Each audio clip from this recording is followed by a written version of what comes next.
বিহার আর UP থেকে, বিহার আর ঝাড়খণ্ড থেকে হিন্দুদেরকে নিয়ে ওখানে আমরা ঢুকবো, একদিনে খালি করে দেব মুর্শিদাবাদ মালদাকে, একদিনে খালি করে দেব, একদিন লাগবে আমাদের।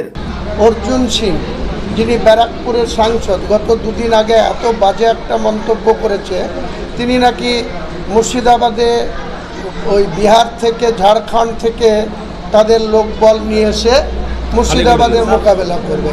তা আমি অর্জুন সিংকে চ্যালেঞ্জ করছি, আগে আপনি আপনার যেখানে সাংসদ ছিলেন ব্যারাকপুর, তার আন্ডারে 7টা বিধানসভার মধ্যে একটা বিধানসভার নাম আমডাঙ্গা, সেই আমডাঙ্গা বিধানসভার মোকাবেলা আপনি আগে করুন, তারপরে মুর্শিদাবাদের মানুষের সঙ্গে পাঙ্গালিতে আসবেন।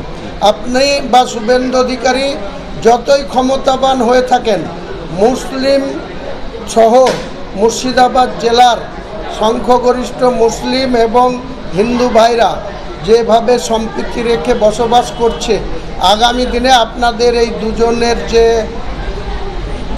বাসনা বা যে ধরনের আপনারা কথাবার্তা বলছেন, আপনাদের আগামী দিনে মুখ্যমন্ত্রীর কাছে আমরা আবেদন করতে বাধ্য হব যে এই ধরনের কথাবার্তা বলার জন্য শুভেন্দু অধিকারীকে এবং অর্জুন সিংকে অবিলম্বে গ্রেপ্তার করে তাদেরকে হাজতে পুড়তে হবে, জেলখানায় পুড়তে হবে। তা নাহলে তারা সমাজকে দূষিত করে চলার চেষ্টা করছে। আর অর্জুন সিংকে বলবো, আগে আমডাঙ্গা সামলান, তারপরে মুর্শিদাবাদ মালদাতে হাত দিতে আসবেন। মুর্শিদাবাদের মানুষ শক্তিশালী মানুষ, এবং মুর্শিদাবাদ তার নিজের রক্ষা করার জন্য যা যা পদক্ষেপ করার দরকার। আর এখানকার দুজন বিধায়ক আছে বিজেপির, এবং ইংলিশ বাজারের বিধায়িকা শিল্পা যিনি আছেন তিনিও লিখছেন, বা জ্যোতির্ময় মাহাতো যিনি সাংসদ তিনিও লিখছেন যে মুর্শিদাবাদকে বা মালদাকে এখানে কেন্দ্রীয় শাসিত অঞ্চল করতে হবে।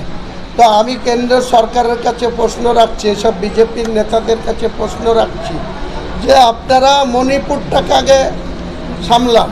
মণিপুরের যে উচ্ছৃঙ্খল পরিবেশ পরিস্থিতি হয়ে আছে, প্রতিদিন মানুষের স্বাভাবিক জীবনযাত্রা ধাক্কা খাচ্ছে, নিহত হচ্ছে, মানুষ স্বাভাবিকভাবে জীবনযাপন করতে পারছে না, সেটা তো কেন্দ্রীয় সরকারের অন্তর্ভুক্তে আছে। কেন্দ্রীয় সরকারের একটা আন্ডারে একটা রাজ্য, তো সেটাকে আগে সুস্থ করুন, তারপরে মুর্শিদাবাদ মালদা নিয়ে আপনারা ভাববেন।